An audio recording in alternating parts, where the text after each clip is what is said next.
Live from New Delhi, you're watching DD India, India's voice to the world. I'm Siddharth Bhardwaj. Coming up in the next 30 minutes. Ukraine says elections could happen with Western help. Russia continues to strike, launches overnight air attack on northern Ukraine. Police in the US are treating Sunday's shooting and killing of 3 black people in Florida as a hate crime, as records reveal the white man who purchased the guns did so legally. India's Neeraj Chopra wins historic gold in javelin final, becomes first Indian athlete to win a gold medal at the World Athletics Championships.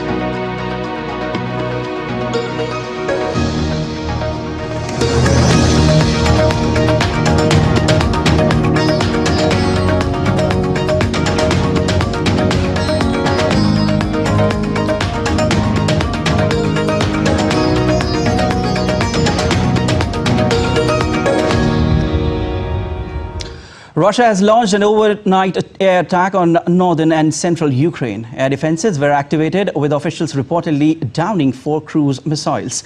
An air alert was announced throughout the country. Meanwhile, Moscow reported more drone attacks against Russian cities. Our correspondent Nasha Cherneshova has more from Moscow. Russian Ministry of Defense says it has carried out a high-precision strike against a Ukrainian airfield near Pinchuki in Kiev region. All designated targets, according to the ministry, have been destroyed. It also says that Russian troops have successfully repelled 5 attacks by Ukrainian forces in the Uspenovka and the Robotyno districts of the Zaporizhia region. And in the Kupiansk direction, Moscow says it has repelled 11 attacks by Ukraine and hit up to 120 military personnel. In the meantime, a multi-story residential building in Russia's Kursk region was hit by a Ukrainian drone, according to Kursk governor Roman Starovoyt. No one was hurt, but a number of windows was shattered. Another Ukrainian drone was shot down in Russia's Bryansk region that borders Ukraine. Separately, Russia's investigative committee has confirmed the death of Yevgeny Prigozhin, Wagner boss. Formal genetic analysis proved the identities of all 10 victims. They correspond to the list stated in the flight list, according to the authorities. Dasha Cherneshova reporting in Moscow for DD India. Ukraine's President Volodymyr Zelensky says wartime elections could happen with Western support. This is in response to the calls by a US senator to announce elections in 2024. Zelensky stressed that elections were possible if Europe and the US financially backed the war-torn country. Moreover, he said that elections cannot currently be held under martial law, which must be extended every 90 days and will next expire on November 15. Zelensky announced martial law in Ukraine soon after Russia launched its full-scale attack in February 2022. The law allowed military forces to take control of the civilian government. The Ukrainian president also talked about additional voting access for millions of Ukrainian refugees overseas, especially across the European Union. We need Europe to help us for the most part, because Ukrainians are in the majority in the European Union today, and we need to open up appropriate opportunities there so that people could come to the polls. We don't have such infrastructural capabilities. 7 million people have to vote. We need every vote. Russia's investigation committee said on Sunday that genetic tests have confirmed the identities of 10 people who died in plane crash last Wednesday. These include Wagner mercenary group founder Yevgeny Prigozhin. 62 years old Prigozhin spearheaded a mutiny against Russia's top army brass in June, which President Vladimir Putin said could have tipped Russia into civil war. The mutiny was ended by negotiations and an apparent Kremlin deal, which saw Prigozhin agree to relocate to neighboring Belarus. But he had appeared to move freely inside Russia after the deal nonetheless.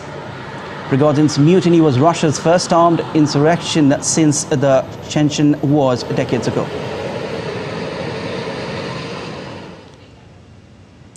A man has shot dead 3 people in Jacksonville, Florida, before fatally shooting himself. The gunman has been identified as police as Ryan Christopher Palmeda. Police say the crime was racially motivated, stating that he wrote of his hatred of black people. The 21-year-old fired 11 rounds at one woman sitting in a car in Jacksonville before entering a shop and shooting another 2 people.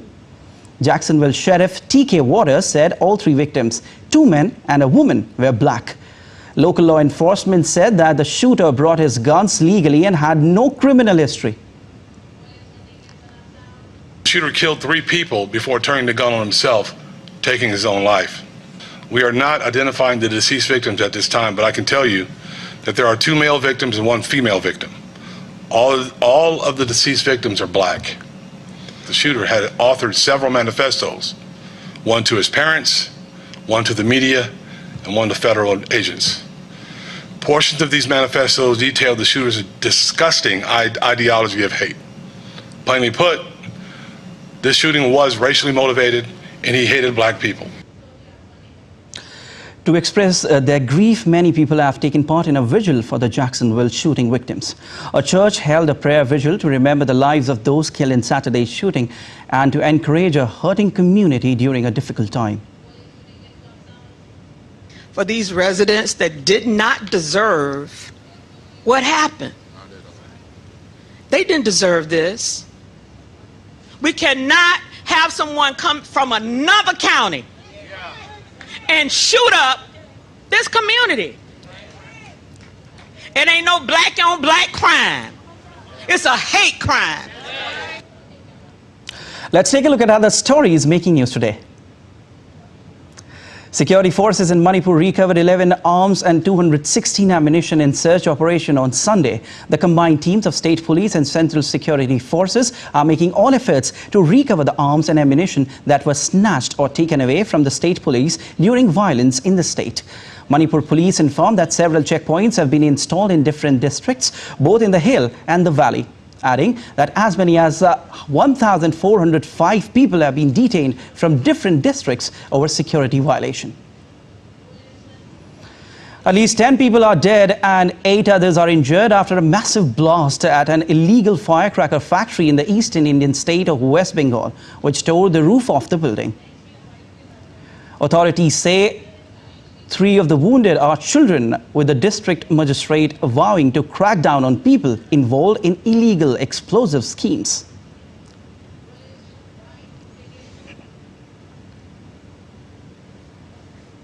In India's southern city of Chennai, motor enthusiasts were stalked as a vintage car exhibition was put up in the city with 68 cars and 20 bikes. The exhibit showcased vintage models of Rolls-Royce, Bentley, Austin and Jaguar. Auto lovers rejoiced as they relived the nostalgia and also took pictures with the classic beauties.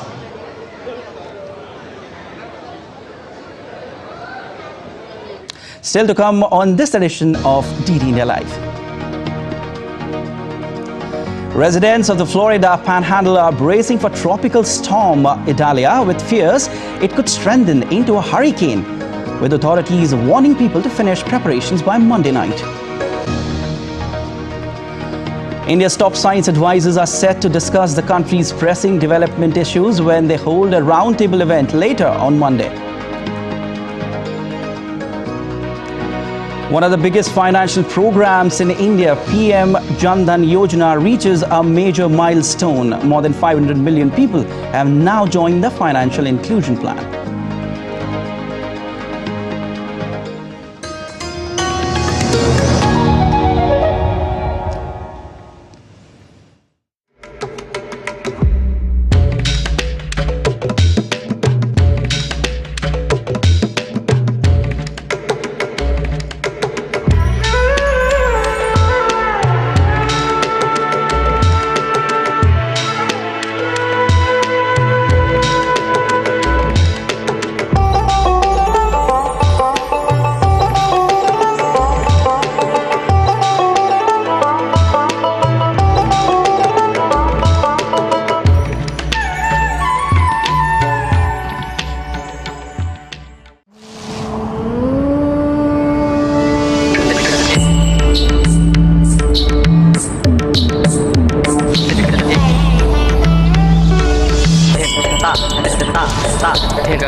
Take a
Uttar Pradesh welcomes to an experience like no other.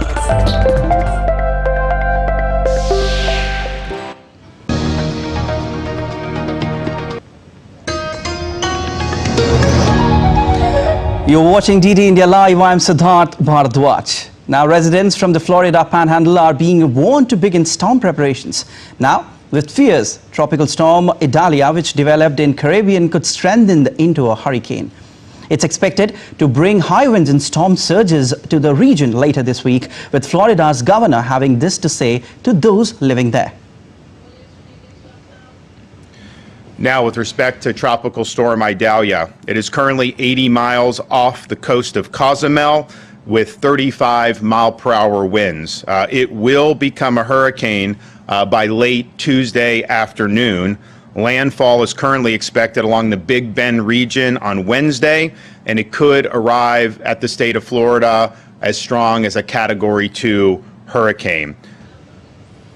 Meanwhile, heavy rain and strong winds have swept across parts of northeastern Spain, with port authorities in Palma saying the conditions caused a ship to collide with a petrol tanker.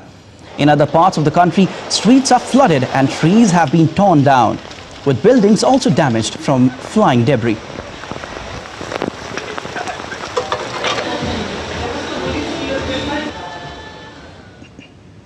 Huge parts of China have been battered by continuous heavy rainfall over the past few days. Authorities warn that torrential rains may trigger landslides, floods and mudslides in some places. Heavy rains have also impacted railway operations. According to meteorological satellites, the areas affected by the continued seasonal rainfall will begin to narrow from Monday.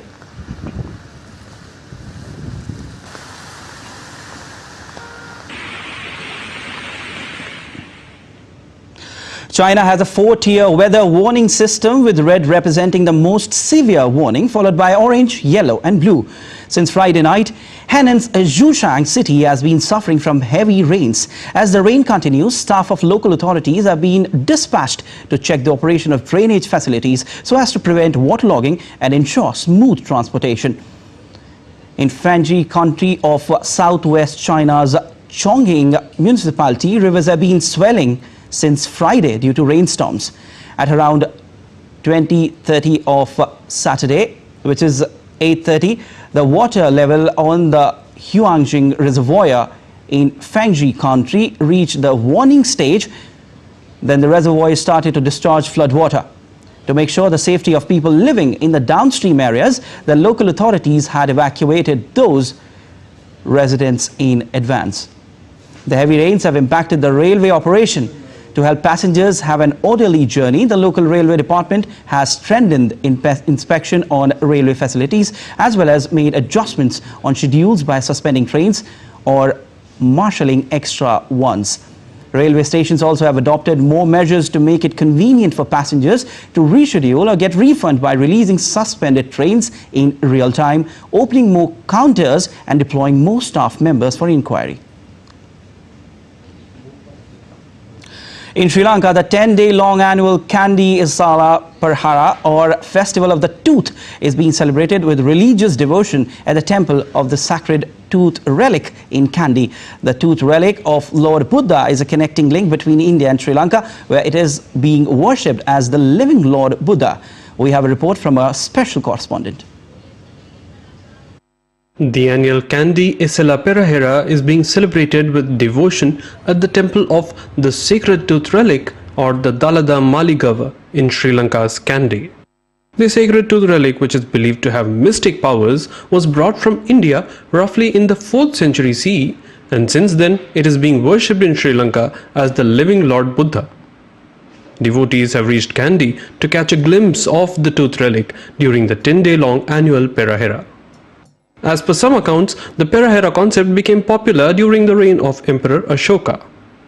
The celebration, which culminates on Nikini Poya Day, involves daily processions and features combined traditions involving various devalas, dances, performances from drum beaters, whip crackers, and magnificent tuskers atop whom the sacred casket is moved.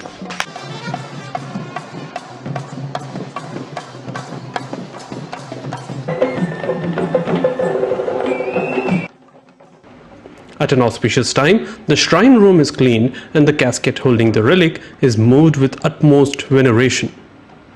This is Isela Perahera, it's like a cultural event in Sri Lanka because most of the cultures are connected. So this has a deep meaning inside this Perahera as well.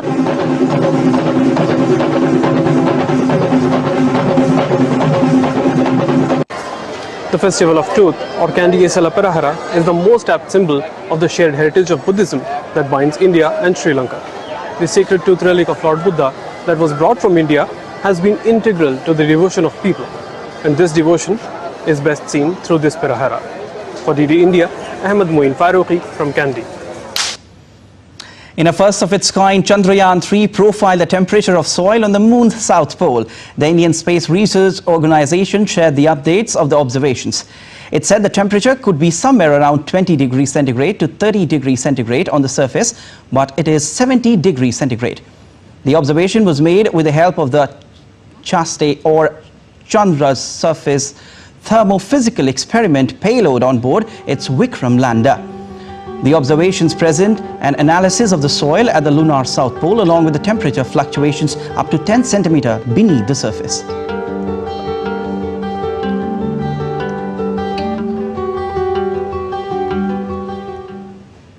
Celebrations are continuing after India's successful moon landing with the touchdown point where the Chandrayaan-3 landed, now being called Shiv Shakti, with Indian Prime Minister Narendra Modi making that announcement.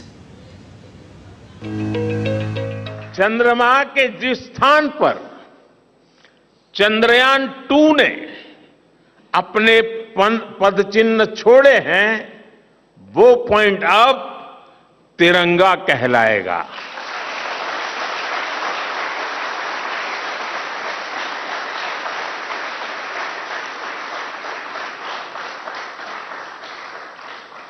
ये तिरंगा point Bharat के हर प्रयास की प्रेरणा बनेगा।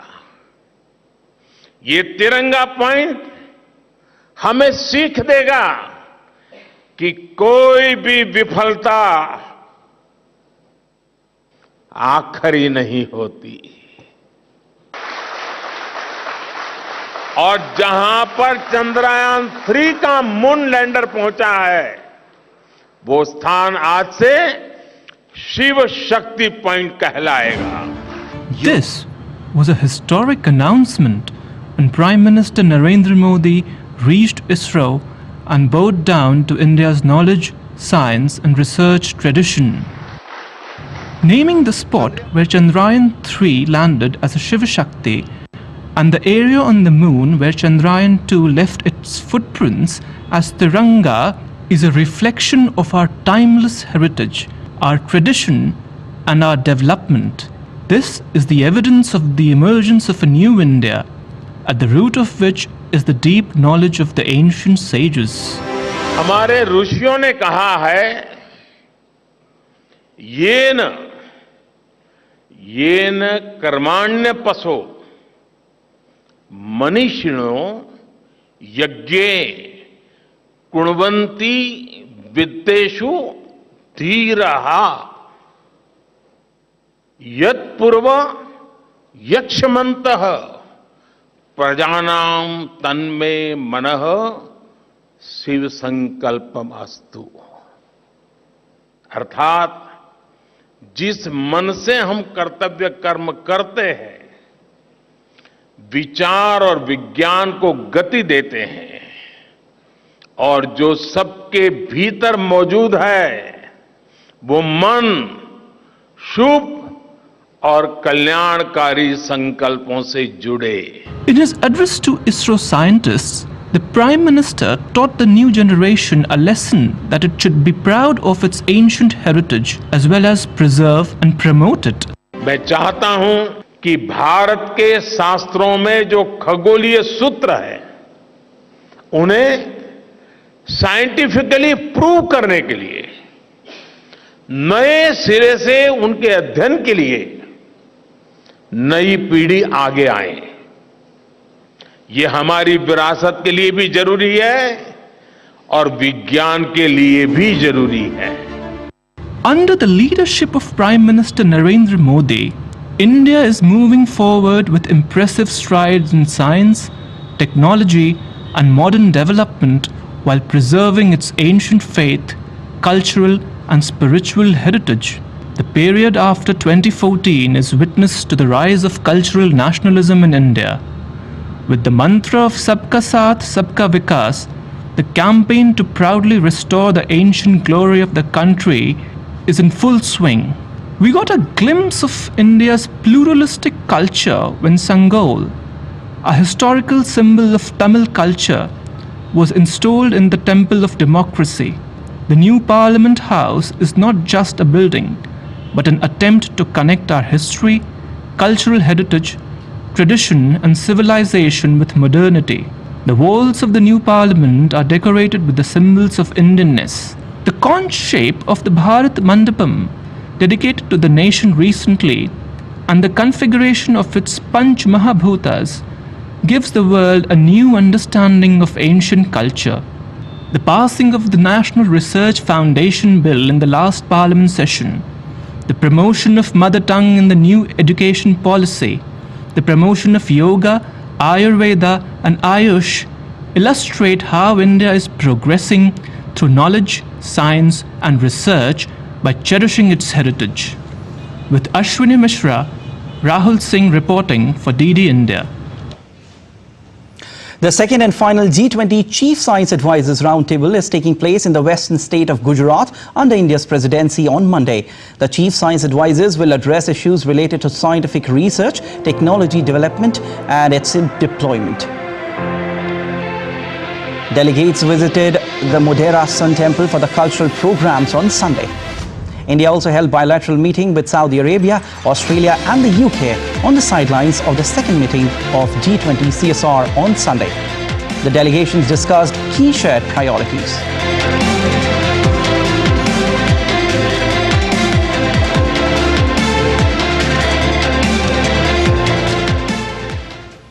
India's financial inclusion plan has hit a significant milestone with over 500 million accounts now registered. The Prime Minister Jan Dhan Yojana, launched in 2014 with the goal of getting more people into the formal banking sector. To talk on this achievement, DD India correspondent spoke to Secretary, Department of Financial Services, Ministry of Finance, Vivek Joshi. As India celebrates 9 years of Jan Dhan account, we have crossed about 50 crore accounts in this segment. This was launched by Prime Minister Narendra Modi about 9 years back. I am joined by Finance Secretary Vivek Joshi ji. Welcome to DD India. How do you look at the reasons for this scheme to be such a grand success? In the last 9 years, I mean, we are touching 50 crore accounts right now. So what are the reasons behind this success? So there are, many reasons for the success of this scheme. This has been the grand vision of our Honorable Prime Minister, and he launched this scheme on 28th of August 2014. And in 9 years, we have been able to achieve around 50 crore accounts till August 2023. And that is very satisfying. And many agencies of the government, outside the government, have worked it to make it as a public campaign. people's movement, and that is why we have been successful to come up to this numbers. Now that we have touched 50 crore accounts, what next for the ministry? What are you targeting? Maybe another 50 crores in the next 5 years? We look at the total number of accounts and the total population of the country, then we will see that we are almost near saturation. So covering another 50 crore is slightly tall ask, so if we look at the total number of accounts, including these 50 crore account, they are approximately 160 crore, whereas our population is maybe approximately 136 crore or 137 crore. It's anybody's guess. So we are near saturation, but still there are people who need to be covered under this scheme. They need to be opened their account. Each year we are adding almost 3 crore new beneficiaries into the fold of this scheme, and we will continue doing that, for which we take various campaigns at different points of time. We just finished one campaign in last July. We propose to do another campaign from October. In these campaigns, we not only cover this Jan Dhan accounts, but we also motivate the participants of these scams for enrolling themselves in PMJJBY and PMSBY, Pradhan Mantri Jeevan Jyoti Yojana and Pradhan Mantri Suraksha Bima Yojana. Thank you, Mr. Joshi, for joining us, and wish you many more success in this sector. And we at DD and India also wish that this Jan Dhan account, which is a noble cause taken up by Prime Minister Narendra Modi to include the marginalized section into mainstream banking and financial services. With camera person Kumar Dutt, this is Dibyendu Mondal for DD India from New Delhi. India's star javelin thrower Neeraj Chopra has bagged the gold medal at the World Athletics Championship being held in Budapest with a throw of 88.17 meters. Chopra is the only Indian athlete who will bring home a medal. That's all for this edition of DD India Live, but let us know your thoughts on the news of the day. You can connect with us on Facebook, X, formerly known as Twitter, and Instagram. We'll be back with more news as it breaks here on DD India. I'm Siddharth Bhardwaj from all of us here in Delhi. Thanks for watching DD India Live.